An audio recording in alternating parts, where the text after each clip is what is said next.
Hello, my friend, and welcome to Wisdom Trek. I am Guthrie Chamberlain, your guide to wisdom and creating a living legacy. Thank you for joining us for our 5-day-per-week Wisdom and Legacy Building podcast. This is day 523 of our trek, and today is Philosophy Friday. Every Friday, we will ponder some of the basic truths and mysteries of life and how they can impact us in creating our living legacy. Currently, we are on an extended multi-week trek as we explore the teachings of some of my virtual mentors, such as Jim Rohn, Zig Ziglar, and Earl Nightingale. The core of the current trek is based primarily on Jim Rohn's book called The 5 Major Pieces to the Life Puzzle. I have learned a considerable amount from reading and rereading this book on my own trek of life, and I trust that it will benefit you also. Keeping in continuity with Wisdom Trek, I have adapted it to the 5 Trails on Life's Trek. We are broadcasting from our studios at the Big House in Marietta, Ohio. We are wrapping up a busy week of client work and podcast-related projects. Since I will be in Arizona all next week, I will be recording several episodes ahead of time so I can focus on the financial aspects of our construction project while I am on site. The next 5 weeks will be a busy time of traveling, along with the extra tax-related work that we need to complete for our clients and for our own companies. There are certain deadlines that have to be met, and we must stay very focused on the tasks that need to be completed. This ties into the topic of our trek today, On the Trail of Activity, as we explore why enterprise is better than ease and why we need to plan a ratio of activity to rest so we do not burn out on our quest and are unable to complete it. If you've missed any of the past few Philosophy Friday treks, it would be good to go back and review them and get caught up on our progress so far. We have a lot of ground to cover today, so let's break camp and continue on this third trail of our extended trek as we cover the 5 Trails on Life's Trek, Activity Part 3. As a reminder, our overall extended trek covers these 5 trails: philosophy, attitude, activity, results, and lifestyle. So let's look at why enterprise is better than ease. If you are involved in a project, how hard should you work at it? How much time should you invest? Your philosophy about the activity and your attitude about hard work will affect your quality of life. What you decide about the correct ratio of labor to rest will establish a certain work ethic. That work ethic, which is your attitude about the amount of labor you are willing to commit to your potential future fortune, will determine how substantial or how meager that fortune turns out to be. Enterprise, or it could be referred to as initiative, is always better than ease. Every time you choose to do less than you could, this error in judgment has an effect on your self-confidence. Repeated every day, you will soon find yourself not only doing less than you should, but also being less than you could. The cumulative effect on this error in judgment can be devastating. Fortunately, it is easy to reverse this process. Any day that you choose to develop a new discipline of doing rather than neglecting, every time you choose action over ease or labor over rest, you develop an increasing level of self-worth, self-respect, and self-confidence. In the final analysis, it is how you feel about yourself that provides the greatest reward from any activity.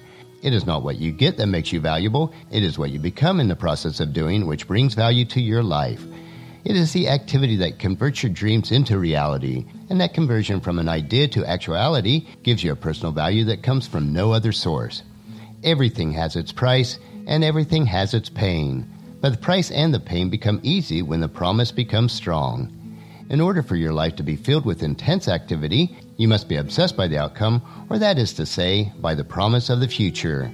The result will not merely support the activity. The inspiration that you get from seeing the results clearly in your mind will enable you to produce those results. Another area we want to look at today is the ratio of activity to rest.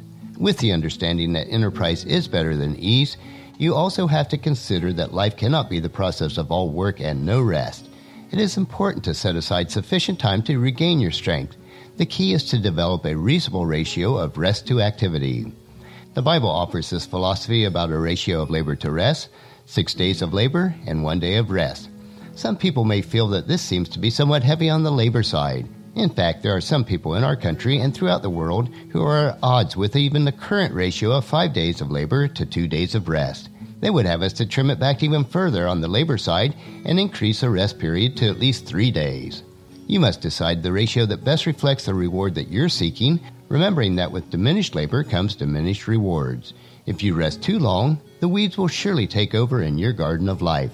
The erosion of your values begin immediately whenever you are at rest. That is why you must make rest a necessity and not an objective. Rest should only be a necessary pause in the process of preparing an assault on the next objective and the next discipline. The punishment for excessive rest is mediocrity.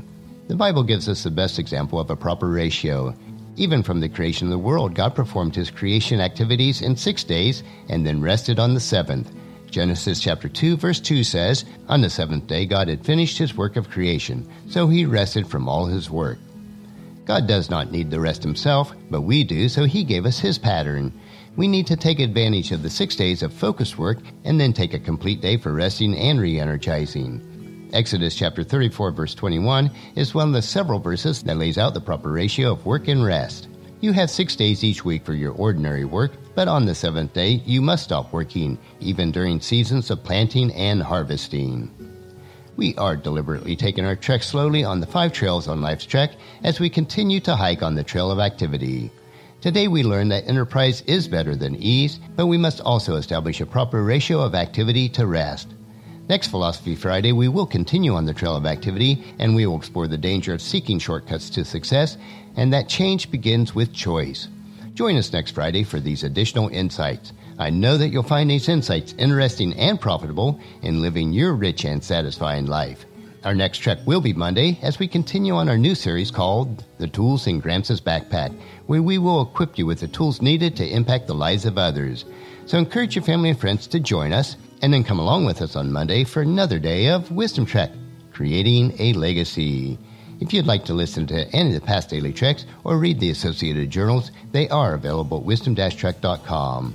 And thank you so much for allowing me to be your guide, your mentor, but most importantly, I am your friend, as I serve you through the Wisdom Trek podcast and journal. And as we take this trek of life together, let us always live abundantly, love unconditionally, listen intentionally, learn continuously, lend to others generously, lead with integrity, and then leave a living legacy each day. I am Guthrie Chamberlain, reminding you to keep moving forward, enjoy your journey, and then create a great day every day. See you on Monday.